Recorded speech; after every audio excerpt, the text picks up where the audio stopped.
شفیق بیا هم ستړی مه شي، یو وار بیا د بایلونکي لوبډلې په قطار کې لوبه دې وبایلله، هدف دومره نه و، ستا نظر په دې هکله څه ده؟ بسم الله الرحمن الرحیم. د هر څه نه وړاندې راغلي مېلمنو ته مینوالو ته سلامونه وړاندې کوم. بعد د سلامه واقعا هغې ښه کرکټ وکړو، فایټ یې وکړو، زموږ هلکان لږ بیخي ریلیکس شو، یو خو سرکل کې رنزونه م راغله، بل 4 پر رن اور باندې پاتې و، بیا هم هغې مطلب ریلیکس شو، په یو 5 رنزو کې زموږ 4 وکټ یې آوټ شو، نو دا علت و. خپله څه وایې تا لږه تادیه ونه کړه په توپ وهنه کې؟ بس زموږ خو همدا کرکټ دی، خو مخکې هلکانو ته هم چانس ورکړو موږ چې هغې کیش کړي، بیا ما ډېر کوشش وکړ چې وشي، خو بیا هم ونه شو. لوبډله کې د ځینې لوبغاړي داسې احساس کوي چې ټپیان دي خو په لوبه کې لوبیږي، په دې تړاو څه وایي؟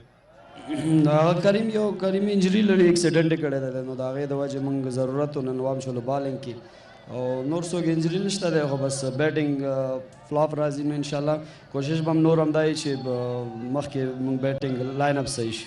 چانس خو لرئ چې مخکې لاړ شي؟ انشاءالله سټیل موږ امیدوار یو خدای نه. ډېره مننه.